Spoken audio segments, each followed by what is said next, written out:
Despite being known as the European Brazilians, Yugoslavian football had a habit of being nearly men.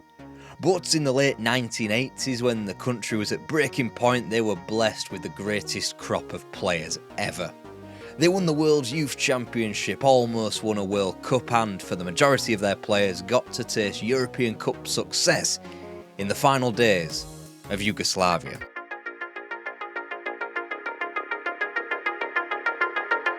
Here in the mid-20s, Yugoslavia as a footballing country are just memories of fingerprints on an abandoned handrail.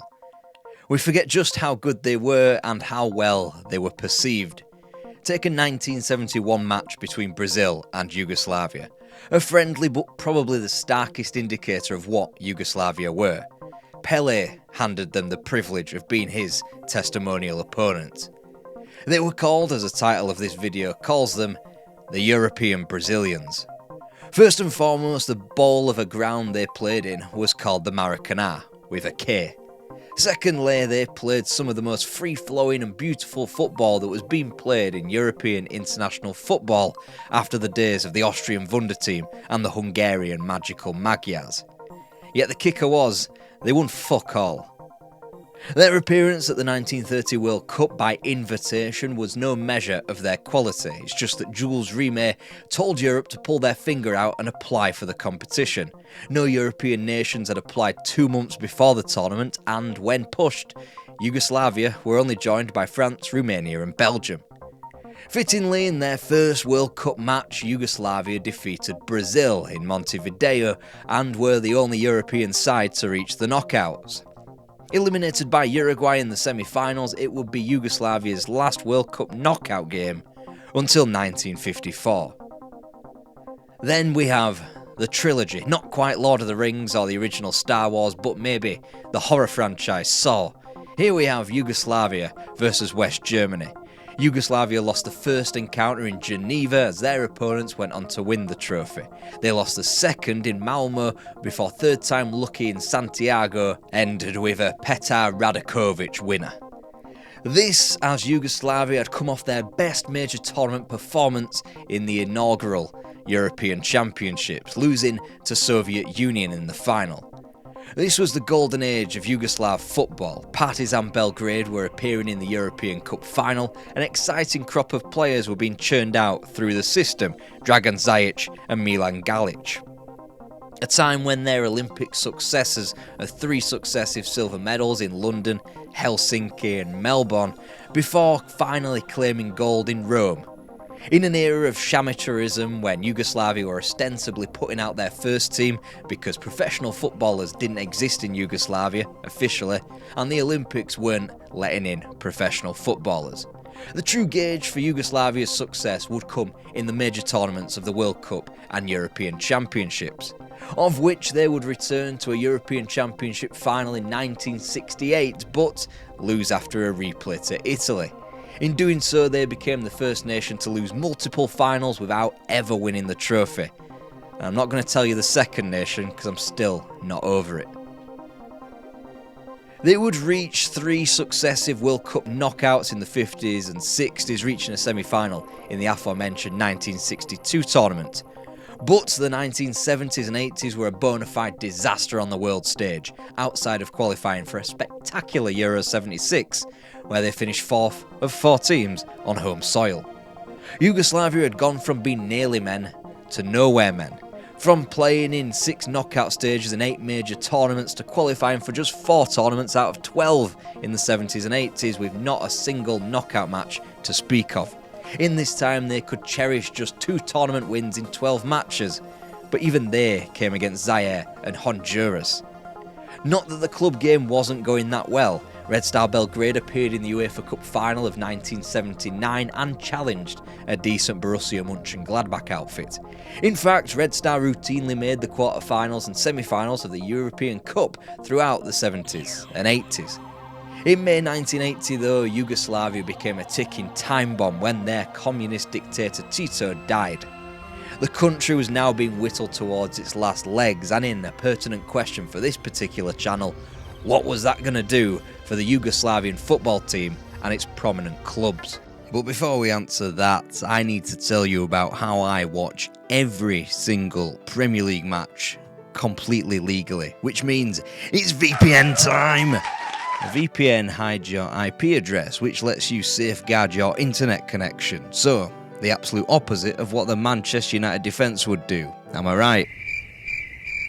No? Okay. And for those who haven't skipped this YouTube advert because you bloody love a bargain, here's why you should choose private internet access, today's video sponsor. 1. They're offering you an insane 83% VPN discounts and 4, count them, 1, 2, 3, 4 months completely free. See it like Manchester City buying Citigroup players for a knockdown price. 2. You can protect an unlimited amount of devices at the same time. Chelsea's transfer strategy for 1. You want 783 devices protected? Just buy them all up and protect them. 3. You can access region-restricted content from all over the world 365 days a year. Good news for Spurs fans whose passports are usually back in that cupboard by December. That is private internet access. Links to the discount in the description.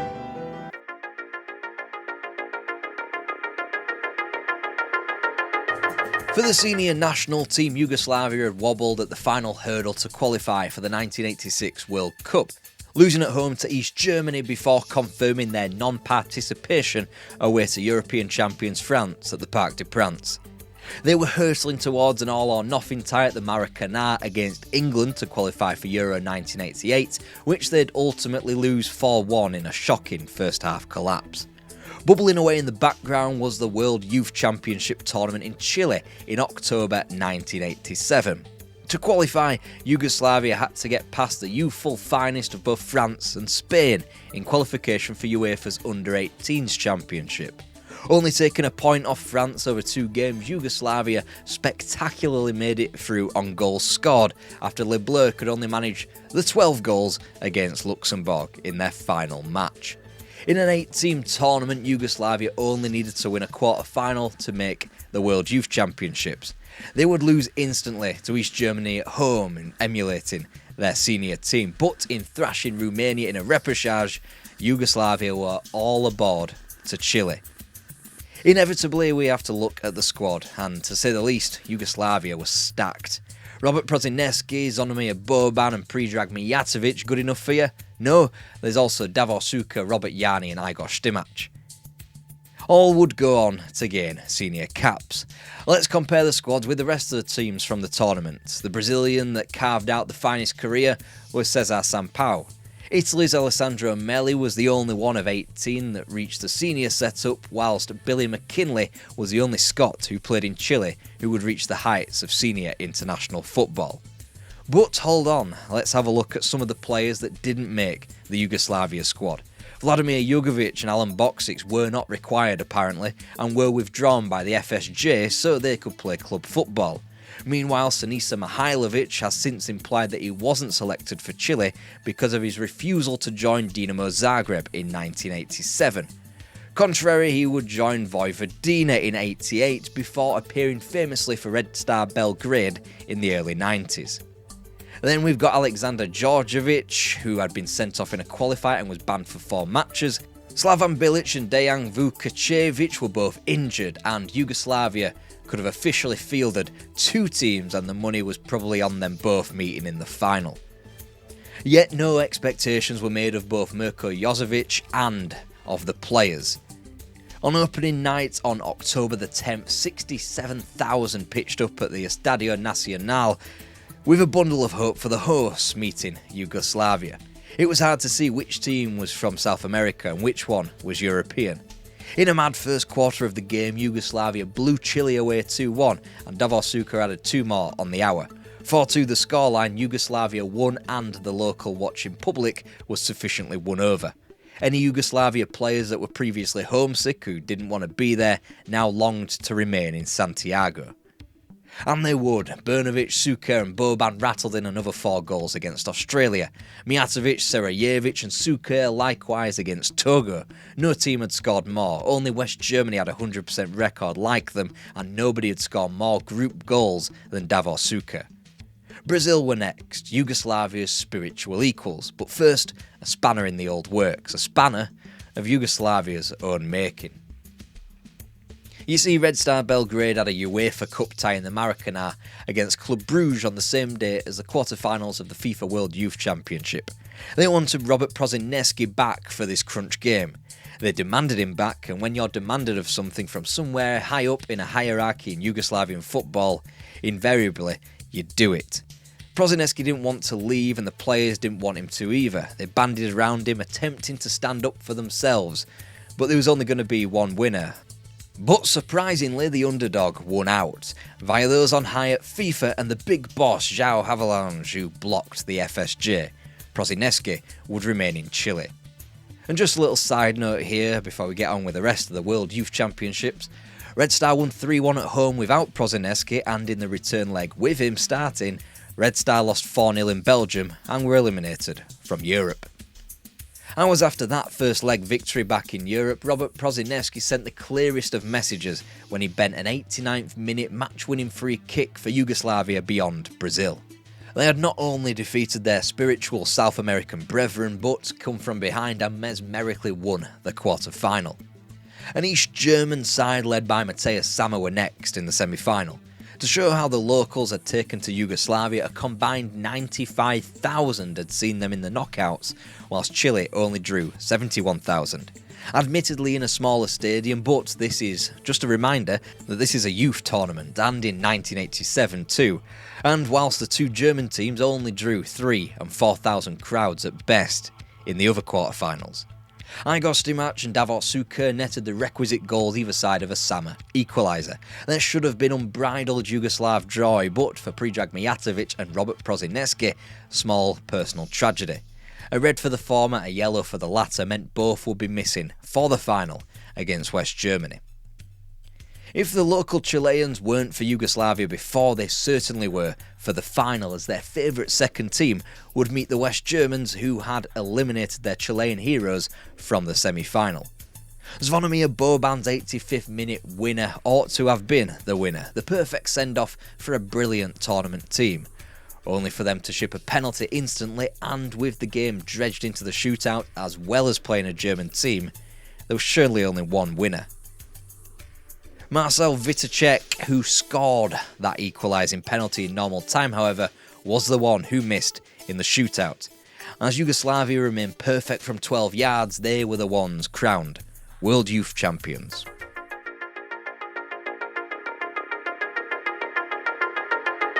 Yugoslavian football was barren in the 1980s, with the one shining light that we've just spent 6 minutes talking about in Chile.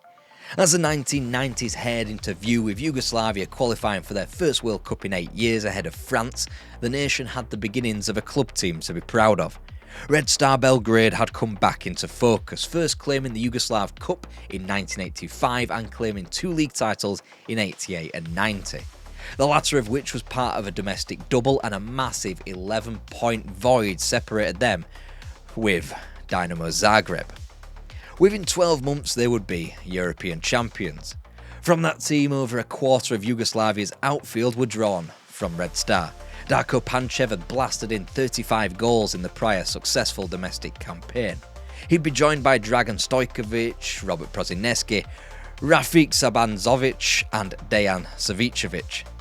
A Croatian contingent of Davor Suker, Alan Boksic and Robert Jani also came from Dynamo. Further afield came veteran Savit Susic and the captain Zlatko Vujovic from PSG, while Sampdoria's Sreko Katanek made the cut. Impressive still were the ones left out. Youth champions Predrag Mijatovic and Igor Stimac were left behind, while Sinisa Mihailovic, Slaven Bilic and Vladimir Jugovic also missed the cut. And most famously of all, Zvonimir Boban missed out. During a tempestuous Red Star Dynamo match, Boban's crime was to stick up for his own supporters when they were being subjected to a bit of police brutality. Of course, exacting his own assault on the officer landed him with a lengthy bang. It was just another wrinkle in the Croatian and Serbian states in what was by now a failing republic. Of the incident, Boban stated, "Here I was, a public face, prepared to risk his life, career, and everything that fame could have brought, all because of one ideal, one cause, the Croatian cause. They certainly translated that disjointed nature into their opening match at the San Siro as they went down to a 4-1 defeat against West Germany. Of the youth champions, only a second half 35-minute run-out for Robert Prosinecki was deemed to be required. 4 days later in Bologna, Yugoslavia escaped punishment against a team many were calling dark horses, Colombia. Davor Jozic, the sweeper who had claimed a consolation against the Germans, netted again, but this time with the only goal of the game. All that was required now was a point against the United Arab Emirates, whilst Colombia met West Germany in Milan. Yugoslavia started like a house on fire. 2-0 up in 9 minutes and comfortable, they rode into an unassailable 4-1 demolition, capped off with a Panchev brace and a Prosinecki fourth. Second in the group meant Spain in Verona as opposed to the Dutch in Milan, which was seen as somewhat of a blessing. However, when factoring in a potential quarter-final against Brazil or reigning champions Argentina, as opposed to the quarter-final West Germany received, an ailing Czechoslovakia, that luck would only last so long. 35,500 at the Bentegodi in Verona were gifted a glimpse of what could have been for Yugoslavia. Inspired by the wonderful Dragan Stojkovic, they netted what looked to have been the winning goal on 78 minutes, only to be pegged back nearly instantly by Barcelona's Julio Salinas. But this was an evening where Stojkovic was virtually unstoppable, and he curled a winning free kick in just moments into the extra time period. It would be performances like this that earned him what newspapers outdatedly nowadays would call a bumper move for a 1990 level eye-watering £5.5 million later that summer. Yugoslavia moved on to Florence where Argentina would be waiting. This though wasn't an Argentina at the peak of their powers as they had been 4 years previously. They had been left naked by a shock defeat to Cameroon on opening night and Diego Maradona was half fit at best. This was the time to capitalise. And yet everything went wrong on and off the pitch for Yugoslavia. Before the match, Srećko Katanec begged and pleaded with Ivica Osim not to pick him before the match. The Slovenian got his wish, and his reason was that his family were being threatened with violence back home in Ljubljana. Katanec was a pillar of this team who had started 3 of their 4 previous matches and was an enormous miss. Even more so when Bosnian Refik Sabanzovic was sent off for 2 bookable offences inside 31 minutes. Yet because of Argentina's deficiencies, Yugoslavia held on for 89 minutes to take the game to penalties. Dragan Stojkovic, the hero of Verona, funded his kick against the bar. Not even this shootout though could be straightforward, as both Diego Maradona and Pedro Troglio failed to capitalise when they missed Argentina's 3rd and 4th kicks. Not that Yugoslavia could drag themselves back into the lead. Dragolo Brnovic missed 2, and so when Gustavo De Zotti found the net, Ferenc Hadzibegic needed to score to keep the game ticking along. He didn't, and it proved Yugoslavia's last footballing kick as we knew it.